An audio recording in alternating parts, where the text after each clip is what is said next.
श्री गुरुभ्यो नमः।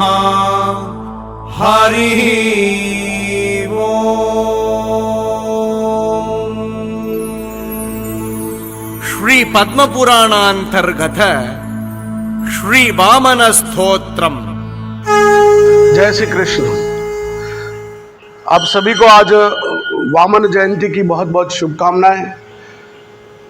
भगवान के वामन अवतार की बड़ी सुंदर कथा है कि भगवान के एक अनन्य भक्त राजा बलि ने जब ये तय किया कि मैं स्वर्गलोक पर भी अपना आधिपत्य चाहता हूँ, तो तीनों लोकों पर जब उसका राज हो गया तो देवतागण बड़े दुखी हुए कि ये बलि जो है इसके अत्याचार निरंतर बढ़ते जा रहे हैं। अधिकार कर लिया वहाँ तक ठीक है, लेकिन इसके अत्याचार निरंतर बढ़ रहे हैं। तो भगवान ने स्वयं अदिति के उस गर्भ से वामन का अवतार लेकर, और वे जहाँ राजा यज्ञ कर रहा था वहाँ राजा बलि के यज्ञ में पहुंचे। शुक्राचार्य वहाँ पर मौजूद थे और राजा बलि ने यज्ञ करने के लिए जब देखा कि सामने एक ब्राह्मण खड़ा है, उन्होंने कहा कि मैं ब्राह्मण हूँ और मैं तुमसे कुछ दक्षिणा मांगता हूँ। तो उन्होंने कहा अवश्य मैं यज्ञ पूरा करके नहीं, पहले तुमको संकल्प लेना पड़ेगा। तो कहते हैं कि राजा बलि ने जब संकल्प लेने के लिए जल लेना चाहा तो शुक्राचार्य जान गए थे कि ये वामन के रूप में ये ब्राह्मण जो बने हुए हैं ये स्वयं साक्षात विष्णु है। और उन्होंने उस टोटी में जाकर अपना प्रवेश कर लिया, और टोटी में जाकर जब प्रवेश कर लिया तो टोटी में से जल नहीं निकला, और जब जल नहीं निकलता है तो संकल्प कैसे लिया जा सकता है। तो वहाँ पर एक तीली पड़ी थी, उस तीली को उठाकर उसमें छेद में डाला वामन ने, और शुक्राचार्य अंदर थे तो उनकी एक आंख फूट गई। शुक्राचार्य तिल मिलाते हुए बाहर निकले और उसके बाद राजा बलि को संकल्प करवाया तो कहा मुझे 3 पग जमीन चाहिए और कुछ नहीं चाहिए। कि केवल 3 पग? क्या हाँ 3 पग जमीन चाहिए?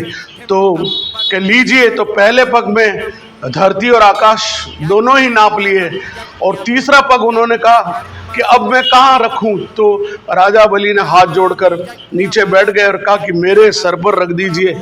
और कहते हैं कि भगवान ने अपना पांव उसके सर पर रखा और राजा बलि उसी समय पाताल लोक में पहुंच गए। भगवान प्रसन्न हुए और उनका आशीर्वाद मांगो तो उनका प्रभु आप मेरे समक्ष खड़े रहें। मैंने कल भी इस बात का जिक्र किया था कि भगवान मेरे समक्ष सदैव मेरी आंखों के सामने रहे। अब आंखों के सामने रहे तो राजा बलि जहाँ बैठा है तो सामने द्वारपाल बनकर भगवान विष्णु वहाँ रहे। और कहते हैं बाद में राजा बलि को लक्ष्मी जी ने राखी बांधी और अपने पति को वापस मांग कर लेके गई। आज इसी वामन अवतार का स्वरूप इस श्री राम मंदिर में आप देख रहे हैं कि साक्षात वामन अवतार आज पहली बार हमने ये श्रृंगार के रूप में यहाँ श्री राम मंदिर में आज श्रृंगारित किया है।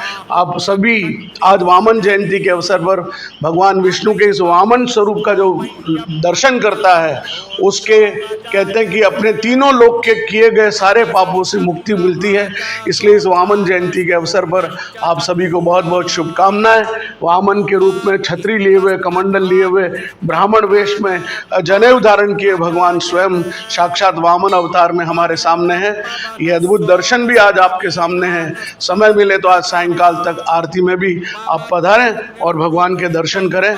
एक बार पुनः आप सभी को वामन जयंती की बहुत बहुत शुभकामनाएं, बधाइयाँ। भगवान की जय। गिरयः सिद्ध गन्धर्व नद्यो भूमिश्च सागराः त्वमेव जगताम् ईश पुन्नमास्ति परत्परः।